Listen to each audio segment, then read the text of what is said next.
Dwarka breaking Devbhumi Dwarka જિલ્લામાં કોંગ્રેસે પાલભાઈ આંબલિયાને જિલ્લા પ્રમુખ પદ આપી આગામી વિધાનસભાની ચૂંટણીમાં ધારાસભ્યની ટિકિટ આપે તેવા સંકેતો આપ્યા। દેવભૂમિ દ્વારકા જિલ્લા જીવાદોરી સમાન શાની ડેમમાં 8 વર્ષથી ચાલતા રિપેરિંગ કામ બાદ જો આગામી ફેબ્રુઆરી માસ સુધીમાં શાની ડેમને સંપૂર્ણ કરવામાં નહીં આવે તો જલ આંદોલન ચલાવીશ, પાલભાઈ આંબલિયાએ એવું કહ્યું। જામનગર અને પોરબંદર જિલ્લાના કોંગ્રેસના નેતાઓ અને આગેવાનોની હાજરીમાં પદ ગ્રહણ સમારંભ યોજાઈ ગયો।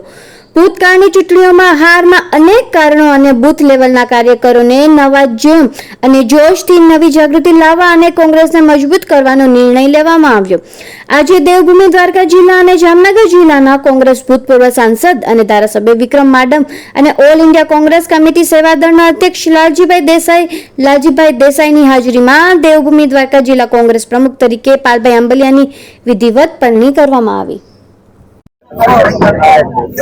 જ્યારે જિલ્લા કોંગ્રેસના પ્રમુખ તરીકેની ઓફિશિયલી જાહેરાત થઈ ત્યારે મેં પ્રણ લીધું હતું કે આ શાની ડેમ જે છે એ છેલ્લા 8 વર્ષથી આ ભાજપ સરકાર બનાવતી નથી અને એના કારણે આસપાસના 32 ગામોને દર વર્ષે ઓછામાં ઓછું સરેરાશ 10 કરોડનું નુકસાન થાય છે।